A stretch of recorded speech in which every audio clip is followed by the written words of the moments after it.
नाज़रीन वगण मां बंदोबस्त ख़ासि की ख़बर मूजिब वगण थाणे साम्हूं नामालूम ॾोहारियुनि तरफ़ां मोटरसाइकिल फुर करण जी कोशिश दौरान मुज़ाहमत ते फ़ौरन फायरिंग करे ॿिनि नौजवान खे गोली हणी शदीद ज़ख़्मी करे छॾियो।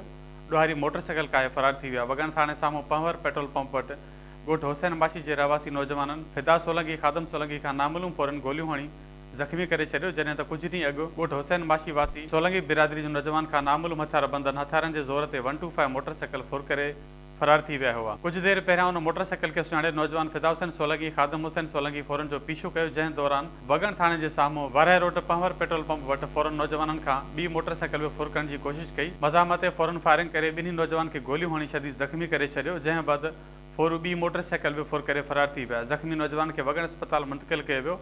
अहिड़ो इतला मिलण बावजूदि वगण पुलिस हिन वक़्त ताईं ॾोहारियुनि ख़िलाफ़ का बि कार्रवाई न कई आहे।